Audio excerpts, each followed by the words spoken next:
Gary Oldman and Tinker Tailor Soldier Spy dominating all the publicity, dominating our conversation, and well, I think we a lot of the emails. I think we should review it now. But also because you're an extremely smart person and a proper doctor. Okay, this is Can you right? explain why George Formby is on the race? It's a really nice sequence. Benedict I Cumberbatch, can't. who we haven't referred to, who helps Smiley out through a lot of the film, and who I think is terrific in pretty much everything, and he's fantastic in this. And there's a sequence which plays out to George Formby, which is on the radio. Yeah, it's why? And I just don't know why it's George Formby. Is it a radio? Or is it the record that it's? Is it I think the it's the radio because everyone's listening, and everyone's listening to this. It's in the background. Yeah, she's transcribing the phone call. Yeah, exactly. Because I don't think Tony Blackburn was. But it may be Alfredson's sense of going humour. That far back.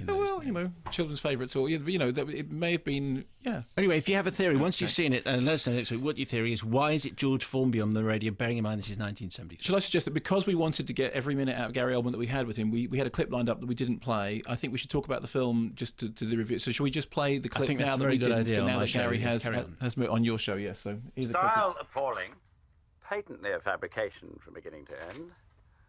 Just could be the real thing. Well, if it's genuine, it's gold dust. But its topicality makes it suspect. Smiley is suspicious, Percy. Where did it come from? What's the access? A new secret source of mine. But how could he possibly have access? He has access to the most sensitive levels of policy making. We've named the operation Witchcraft. Well, Percy and his pals bypassed our Smiley, gone straight to the minister. Percy has been allowed to keep the identity of his new friend top secret. The minister agrees with me that too many secrets are blown around here. Too much failure, too many scandals, too little solid intelligence. Percy does have a point, Control. We should be fighting communism, not each other. Well, we're losing our reputation, our partners. You're bloody Yanks. And we've had enough. There's going to be changes. We need to decide if we want to be part of the past or part of the future. I should have left you where I found you. Look, No, Control. I may kindly ask. All of you! How many great actors and great voices did you hear in that clip? It is like the great wave of British screen talent there. I mean, Toby Jones, I think, obviously stands out. Quite new accent. Yeah, I know. But every time you see Toby, he was the Scottish voice you heard there. John Hurt with the John Hurt with that voice there. And Colin Firth was in there. Who else would? Well, the amazing thing about that John Hurt performance is that it ties in exactly with what I was saying about the film has that cigarette-stained atmosphere to it. When the way that John Hurt talks like that. John Hurt does that extraordinary thing that he inhales a cigarette and nothing seems to come out. Did you go up at the end of that sentence? Nothing seems to come out because I've been watching Neighbours. Teenage daughter, yeah. And the whole film has that kind of that acrid stench to it, which I think is brilliantly well achieved. And I think this is the key to it. I mean, I think we're pretty much established that we both like the film. We both think it's admirable. We both think it's going to win awards, and we are clearly not alone in that. That seems to be the. I mean, I struggle to remember the last time people were so unanimous. But I do think it's an interesting point. I mean, clearly Gary Oldman is brilliant in it, but yes, it's very understated performance. Unshowy performance, and you can't. Yeah. No, it's certainly true. And the awards. I mean, a good example of that recently, if you look at the Fighter, when all the attention was on Christian Bale, who was doing the very big performance. And Christian Bale quite rightly said when he went and accepted his award, you could only do a performance that big if you're doing it against somebody doing a performance as small as Mark Wahlberg. Now, I'm not comparing Mark Wahlberg and Gary Oldman, but you're quite right. Your point is right.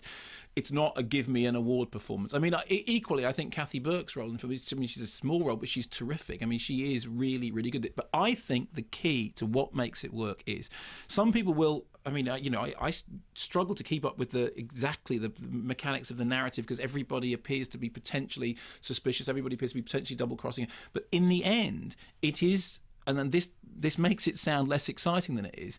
It is the atmosphere of doom and dread and of yesterday's men. It is the atmosphere. It's a film about people trapped in stifling rooms, people unable to express themselves in any way that is truthful, people whose only method of expression seems to be deceit and double-crossing, people who've had to shut down their personal lives in order to do their job, or who actually see their duplicity as their personal lives. And just from the point of view of the mise en scène, of the being in the rooms, just the atmosphere of those rooms of that time, of the haircuts, it is an extraordinary. I mean, obviously Alfredson has experience with this, because it's very important that Let the Right One In has a slightly period setting, that it's the Stockholm suburbs, that it feels of a different time and place. It's not present day.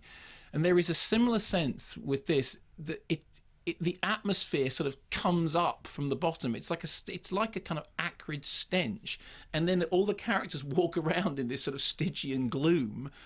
But that's the real genius of it, is that even as the plot points unravel, it's not really about that. I mean, I know that there is a discussion to be had about whether or not it's about the Cold War, whether or not it's relevant to a modern audience. I thought the real genius of it was that it does make those things seem relevant, even though, as you quite rightly say, a good proportion of the audience, because the cinema-going audience tends to be, in the 20s, to be honest, a good proportion of the audience won't have lived through any of that stuff. But I think what makes it work is that it is, in the end, about those blokes shut together in this kind of, in this horrible game of death, all realising that, they're all in the end game of something anyway. Don't you think also that although it's 1973, it feels very 60s? I mean, part of it is Gary Oldman in the way he is smiley, and you kind of. Although of course his smiley would have because he's past his he's past his sell-by. Exactly, he's past his sell-by. Well done. To the extent that when Mud come, I'm sorry to go back to Mud. This has been an underreported sequence. Really, you go, oh yeah, it's 1973, it's not 1963. Yeah.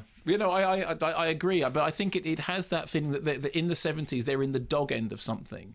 They're in the back end of something already. That the world has already changed. For a start, they're all but irrelevant anyway, because Britain is no longer the great superpower that it used to be. They're sort of a second player with the Americans as far as that's concerned. And I do think that the difficulty, perhaps also in picking a single performance that's great out of it, although I would say I think Toby Jones is just terrific, is that everyone is firing on all cylinders. It's like they've all decided they're getting into the room with each other. I tell you what it's like. They're bouncing off each other. Yeah, aren't they? You know that thing in Michael Mann's Heat when it's De Niro and Pacino on screen together for the first time, and Michael Mann described it as like hitting all the high notes, hitting all the resonances, hitting all the harmonics. Well, it's like they've all gone into the room and gone, okay, game on, and they've all just given it, but they've all done it by cranking everything right down. There's almost no shouty histrionics and no car chases to speak of, and yet it's action packed.